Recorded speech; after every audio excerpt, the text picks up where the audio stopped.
Who actually owns the moon? For thousands of years, humans have looked up at the moon and wondered what it would be like to go there. But today, a very different question is becoming increasingly important. Who actually owns the moon? You might think the answer is obvious. The United States planted its flag there in 1969, when Apollo 11 astronauts Neil Armstrong and Buzz Aldrin became the first humans to walk on the lunar surface. But planting a flag doesn't mean you own the land. In fact, according to international law, no country owns the moon.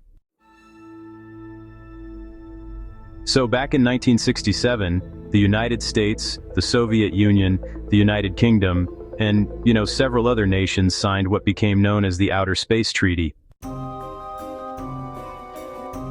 The treaty, it established one of the most important principles in space law.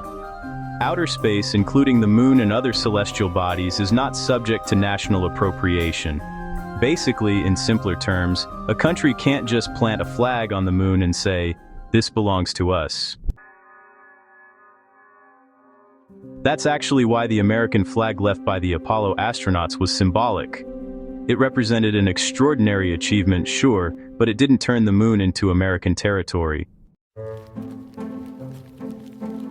But over the years, some entrepreneurs have argued that the treaty doesn't specifically prevent private individuals from claiming lunar property. One of the most famous examples involved an American entrepreneur who began selling supposed plots of land on the moon. Customers could purchase novelty lunar deeds and certificates claiming that they owned a piece of the lunar surface. Millions of acres of extraterrestrial property have reportedly been offered for sale over the years. But there's a major problem.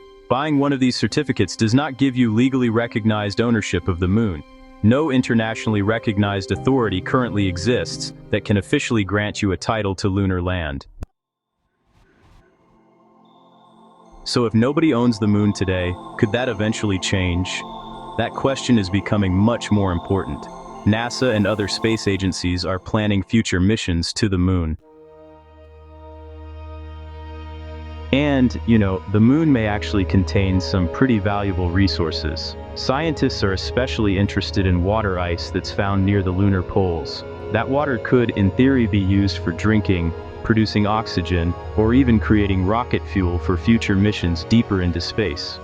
Suddenly, the moon isn't just a distant object in the night sky anymore. It could become valuable real estate. Several countries have already created laws that allow private companies to own resources they extract from space.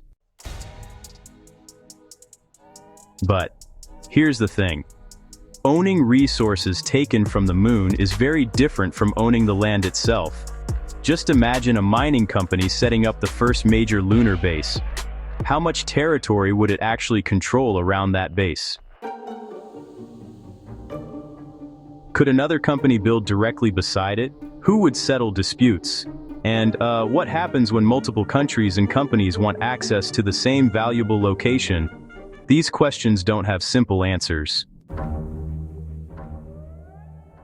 For now, international space law still maintains that no nation can claim sovereignty over the moon. The moon belongs to no single country, no president, no billionaire, no corporation, at least not yet. But as humanity moves closer to establishing a permanent presence beyond Earth, the rules written during the space race may face challenges their creators never imagined. One day, humans may live and work on the moon. Companies may extract its resources. Settlements may be built. And when that happens, one of the biggest questions won't be whether humanity can reach the moon. It may be who gets to decide what happens there. So, who actually owns the moon? Right now, the answer is surprisingly simple: nobody. But the real question may be how long that answer will remain true.